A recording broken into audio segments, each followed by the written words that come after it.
Senhoras, senhores, boa noite. Boa noite.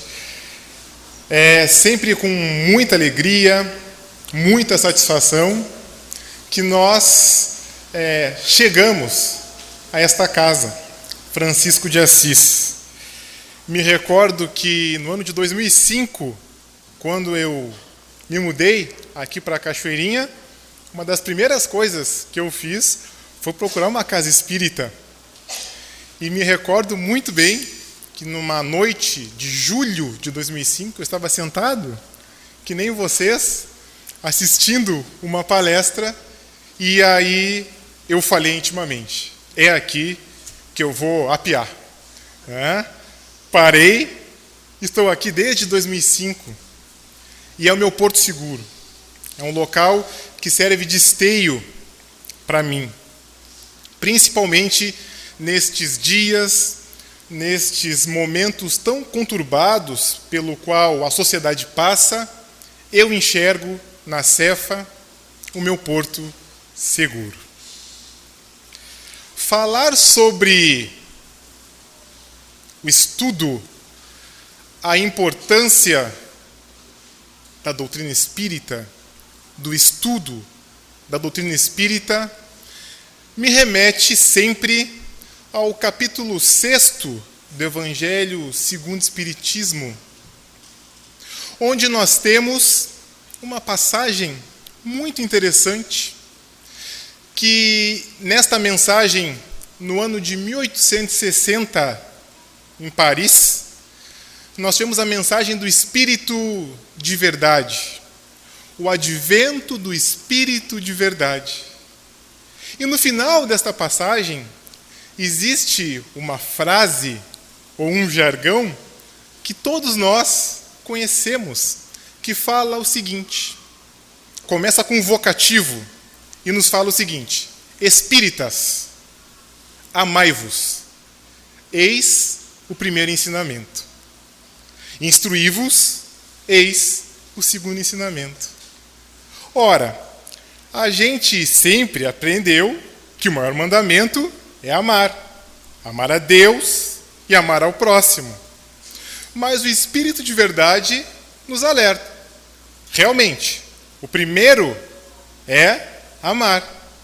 Mas o segundo ensinamento é instruí-vos. A necessidade da instrução para a nossa evolução espiritual nos é alertado aí. E a passagem continua, falando que todos os erros que nós observamos nas religiões existentes são erros humanos. E aí eu vesti a carapuça, porque durante a minha adolescência eu achava que sabia de tudo, que era uma pessoa muito inteligente, e sabendo das coisas, eu não poderia ser cristão. Eu gostava de estudar, e nos estudos eu observava, por exemplo, que durante muito tempo os religiosos da época defendiam a escravidão. Falavam, por exemplo, que os negros poderiam ser escravizados porque não tinham alma. Aí eu ficava, como é que eu posso entrar nessa religião? Durante muito tempo, eu estudando lá, observava que aquele que ousasse contestar algum dos dogmas impostos na época, corria o risco de ir para a fogueira.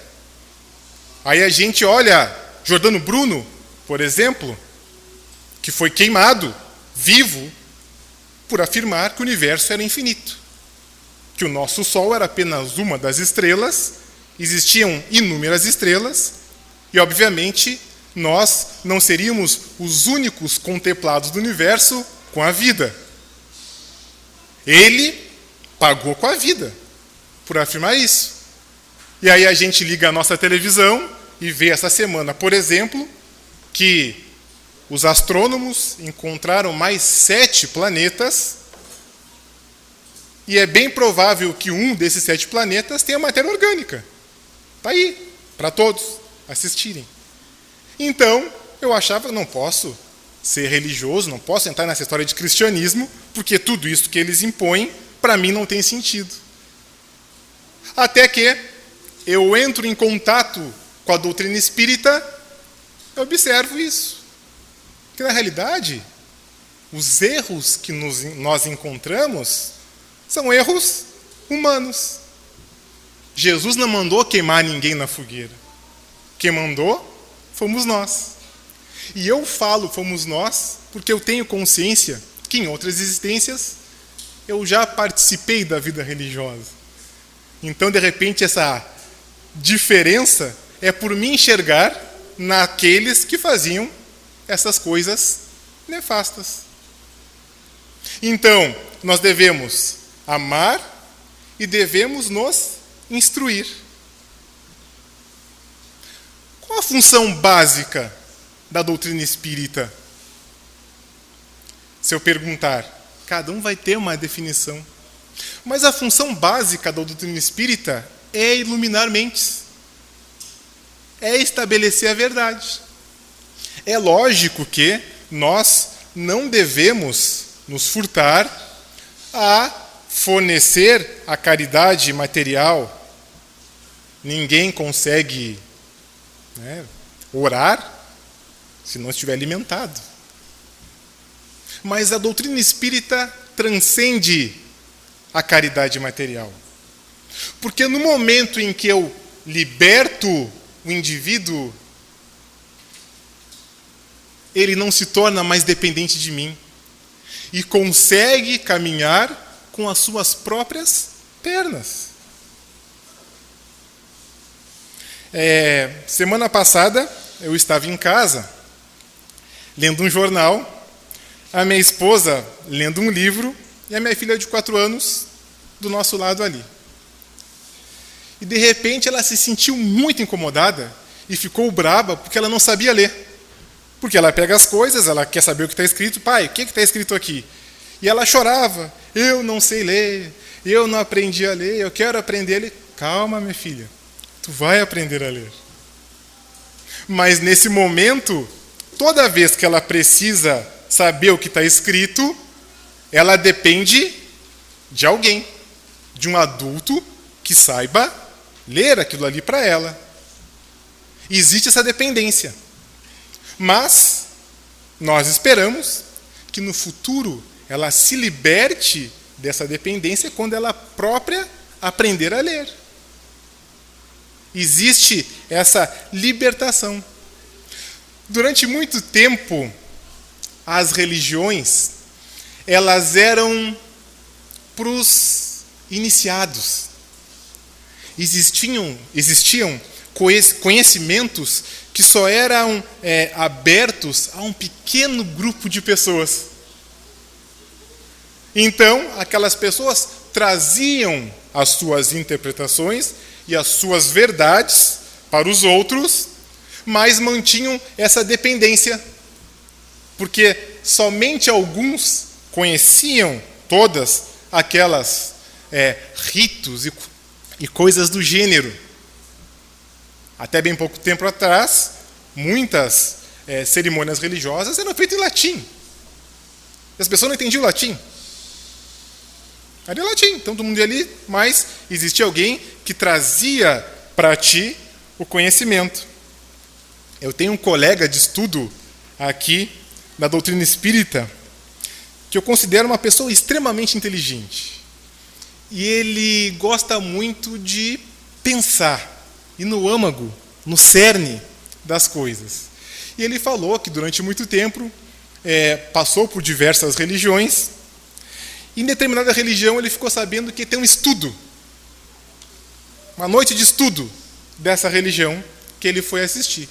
Aí ele escreveu um choque, porque o estudo era uma pessoa que lia umas 4, 5 páginas, falava da visão dela e acabou. É esse o estudo. Não abria o conhecimento para que pudesse ser debatido. Ora, dentro da doutrina espírita, quem constrói o conhecimento não é o monitor ou facilitador do estudo.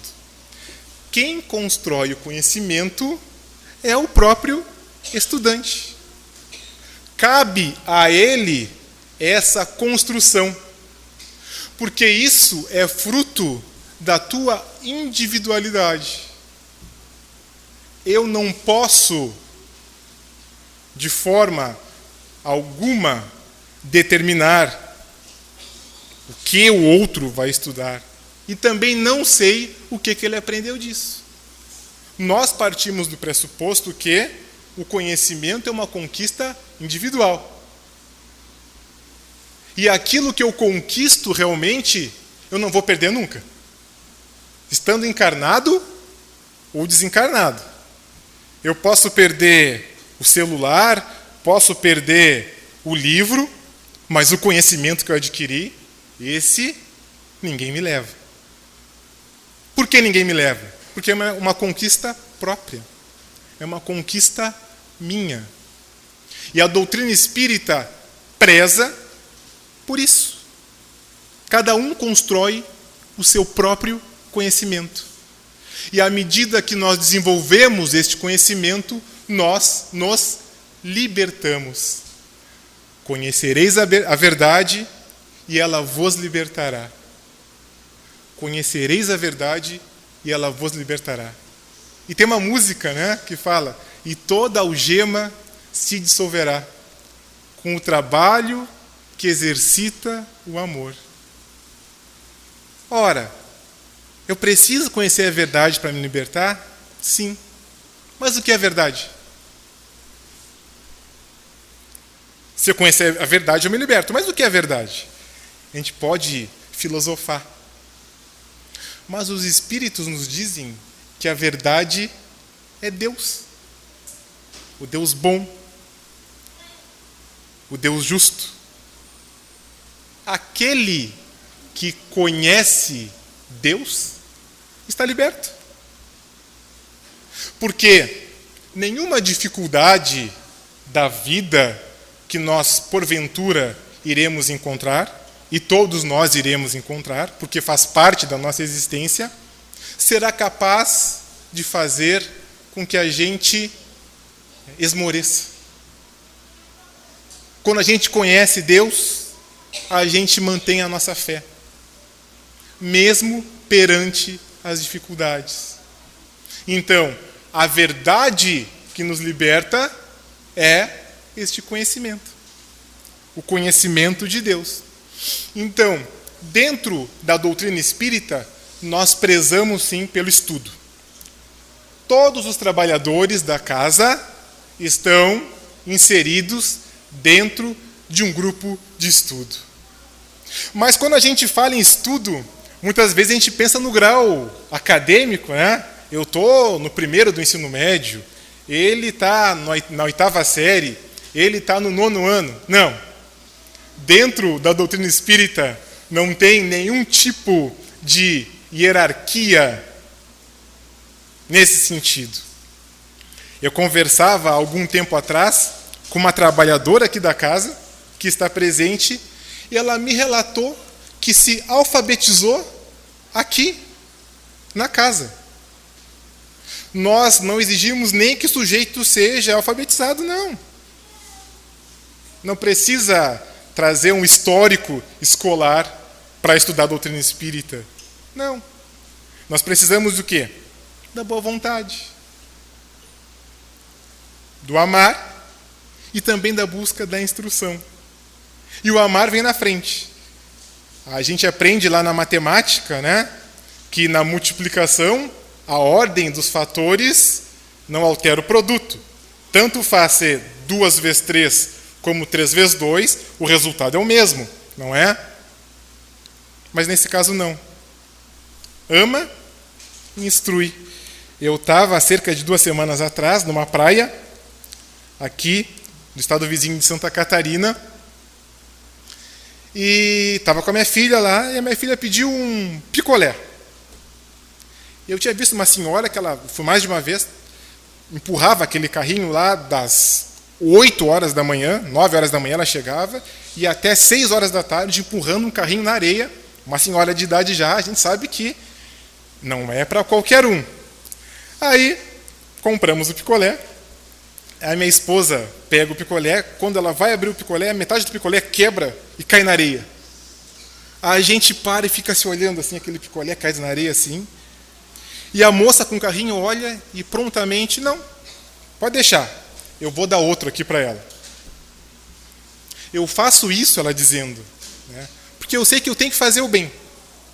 E ela fala, porque hoje um senhor lá comprou 5, 6 reais e me deu 40 reais de troco. E com todas as outras vezes que ela também foi ajudada. E precisa estudar para conhecer a lei da ação e reação? Não. Então ela foi lá, prontamente entregou outro. É uma lei, ação e reação. Ela sabe disso. Porque ela traz consigo, na sua vida, esse tipo de ensinamento. Todos nós sabemos que a evolução ela é composta por 2 asas, né? A evolução se dá no nível intelectual e a evolução também se dá no nível moral.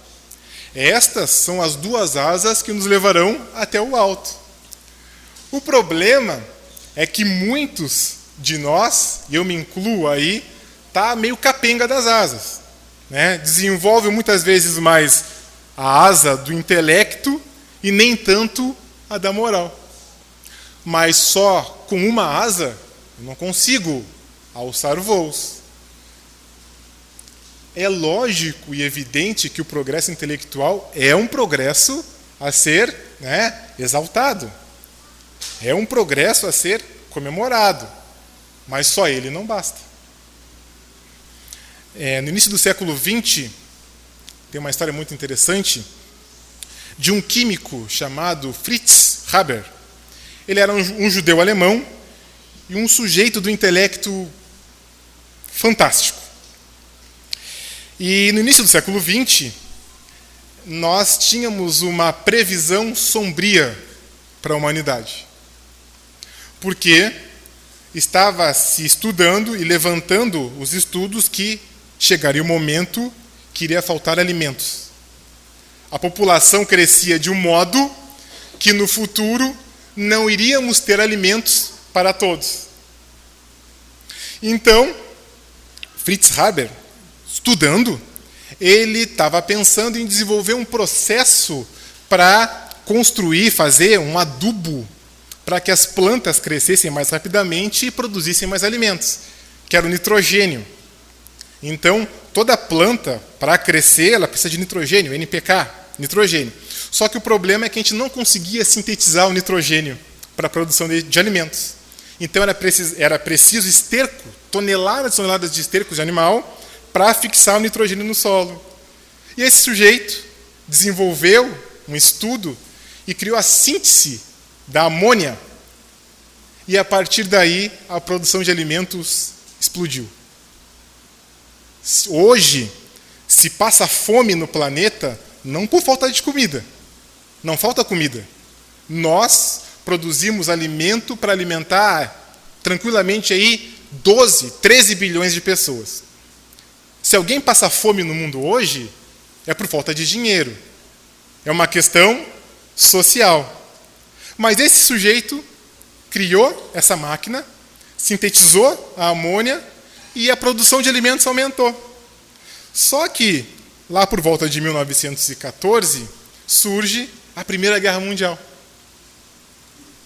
E este cientista é recrutado pelo exército alemão para desenvolver armas químicas. Ele trabalhava na mesma universidade que Einstein. Então foi feito um manifesto de Fulda, que falava que todo o intelecto da Alemanha tinha que ser colocado a favor da guerra. E Einstein não assinou. Não assinou. Inclusive fez outro manifesto. E Fritz Haber utilizou toda a sua inteligência para também, além de produzir alimentos, produzir as armas químicas. na Bélgica, no primeiro experimento, do qual ele fez parte, em torno de 5.000 pessoas ficaram feridas e 10.000 pessoas morreram com o gás cloro que ele desenvolveu. Ele foi condecorado pelo exército alemão e a sua esposa, que não concordava com isso, no mesmo dia acaba cometendo suicídio com uma pistola. Olha a inteligência. A mesma inteligência que é capaz de produzir alimentos, também é capaz de produzir armas. No momento em que o intelecto estiver junto com a moral, nós nos distanciamos disso. Einstein não quis assinar esse manifesto, porque ele acreditava em Deus, sabia que isso não era certo. Então, a nossa evolução se dá a partir destas duas asas, do intelectual e do moral. E o que a gente estuda na doutrina espírita? No Livro dos Espíritos, na questão 614, nos é falado da lei natural. Ora, na doutrina espírita, a gente estuda a lei natural. Nós estudamos as leis de Deus. Todos nós estudamos as leis de Deus nos mais amplos aspectos. Porque as leis de Deus não são somente as leis morais. As leis de Deus também são leis físicas. Também. Se eu pegar esse celular aqui, largar, ele vai cair. Em função de uma lei. Mas isso também é lei de Deus. Porque Deus criou tudo. Criou matéria e criou espírito. Então nós estudamos a parte moral, mas também estudamos leis materiais também. Muitos chegam à casa espírita, atraído pelo fenômeno, pelo mediunismo. Mas quando nós nos apegamos somente ao fenômeno, nós incorremos muitas vezes em riscos muito grandes. Dos médiuns fascinados, por exemplo. Eu ainda vejo muitas vezes em grupos que se dizem espíritas, por exemplo, lá, Simpatia de Chico Xavier. E pessoas que se dizem espírita. Simpatia de Chico Xavier? É possível? Não, né? Mas às vezes não é por mal. Às vezes nós estamos sinceramente enganados. É um engano sincero. O estudo acaba nos livrando desse engano, muitas vezes, que é sincero. É importante. A minha esposa relata que em determinado momento, aqui na casa, numa reunião mediúnica, um espírito veio e falou, durante a reunião, que, olha, seria interessante que vocês aqui na casa implementassem esse tipo de terapêutica. Um tipo de terapêutica que não é espírita. E ela conta que o dirigente da reunião falou, olha, meu irmão, agradecemos a sua orientação e tudo mais, mas por enquanto a gente vai continuar desse jeito, trabalhando desse jeito. Agora, se a gente não tem um estudo, daqui a pouco a gente está fazendo coisas que não são espíritas dentro da casa espírita. A importância do estudo para nós, aqui, na doutrina espírita. Então, a gente aprende a lei natural. Beleza. Mas quando a gente quer aprender alguma coisa, eu preciso do material para estudar, não é? Se eu quiser aprender lá seu termodinâmica, vou procurar um livro de física. E onde é que está escrita a lei de Deus? Onde é que eu vou procurar as leis de Deus para que eu possa estudar? E os espíritos respondem: as leis de Deus estão na consciência. Olha que coisa interessante. as leis de Deus estão inscritas na minha consciência. Isso me leva a pensar que todos nós somos perfeitos. Se Deus é perfeito, infinitamente perfeito, e nós somos criação de Deus, nós somos perfeitos. E está inscrito na nossa consciência todas essas leis. Agora, o problema é que muitas vezes o nosso livre arbítrio nos leva para caminhos não bons. Mas dentro da bondade de Deus, sempre nos é dado chance para que nosso GPS interno se reoriente e procure a estrada, o caminho, a senda do bem. A oportunidade está sempre presente. Eu falo por mim. O GPS de vez em quando dá tilt e eu vou por uns caminhos que não são legais. Mas me é dado a chance para que eu consiga andar nesse caminho reto. Beleza. Lei natural, lei de Deus. Segundo, está escrito na consciência, tá, agora eu quero um professor. Eu preciso de um professor que me aponte, que me mostre isso. Quem é o professor que vai nos mostrar o caminho certo, o caminho do bem? A gente vai lá na questão 625 e eles nos falam que o professor é Jesus. Segue o que Jesus faz, porque esse é o cara. Esse é o mestre. E é aquele que tem condições de mostrar para o Márcio, para a Maria, para o João, o que a gente tem que fazer na nossa existência. E aí eu volto lá para outra ponta. Lembram-se que eu falei? Que durante muito tempo eu era muito reticente à religião, porque eu não tinha a consciência de que essa religião que a gente olha de fora é feita por pessoas. E as pessoas são falíveis. Então, muito religioso, defendendo os seus interesses, realmente cobrava perdão durante muito tempo, defendia a escravidão, fazia parte, queimava a gente na fogueira. Mas Jesus não mandou fazer isso. Isso é obra nossa. Então, estudamos a lei natural. A lei está na nossa consciência, sim, e o professor é o mestre, Jesus. O único título que Jesus aceitou foi de mestre, né? Essa história é batida já. Mas Jesus não aceitou nenhum título de rei, quando perguntaram se era, não sou rei. O único título que Jesus aceitou foi mestre, porque realmente foi o maior mestre de todos os tempos. E até hoje, os ensinos de Jesus são atualíssimos. O que ele falou há 2000 anos atrás está extremamente atual. Porque o tempo passa, mas na raiz os problemas são exatamente os mesmos. É hora de mudar. O vocativo, espíritas, amai-vos, instruí-vos, é o chamamento.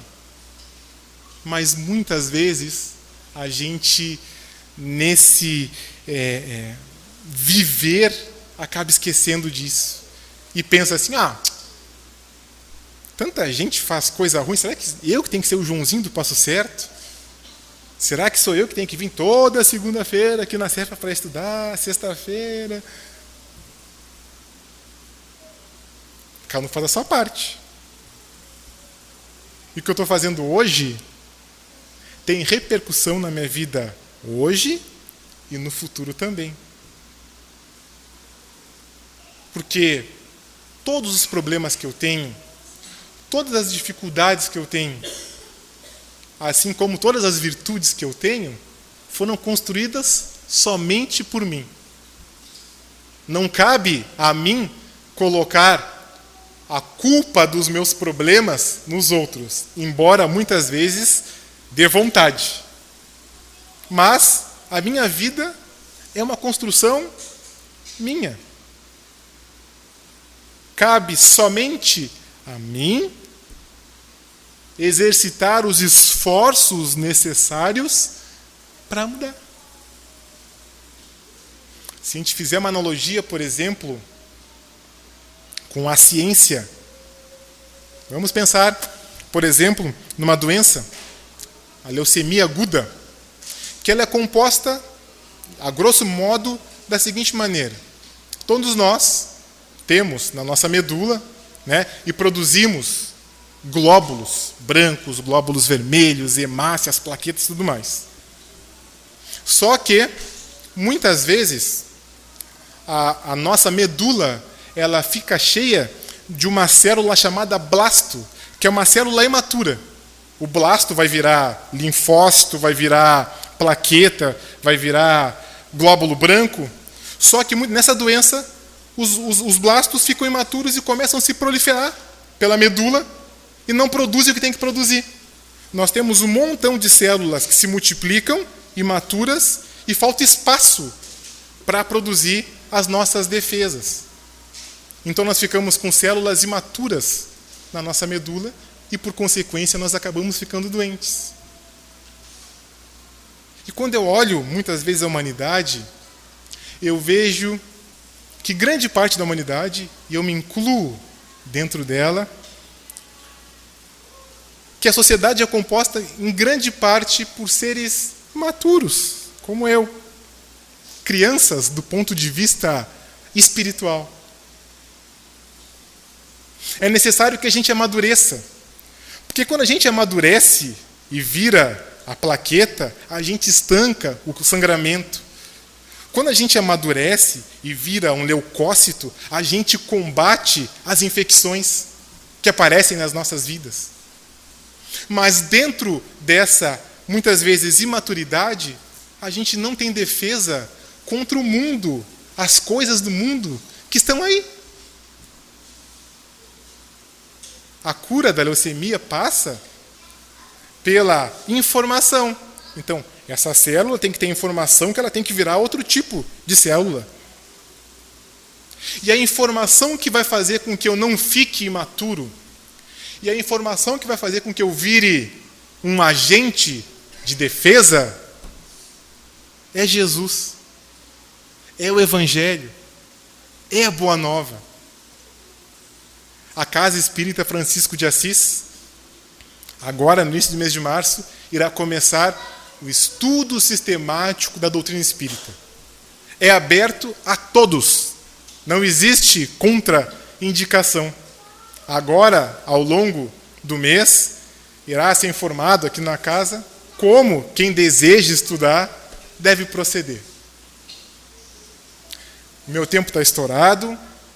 Eu agradeço imensamente a paciência de todos vocês, lembrando que os estudos sistematizados da doutrina espírita irão começar no mês de março. Quem se interessar, a casa está à disposição. Muito obrigado, um bom final de semana, um bom feriado e fiquem com Deus.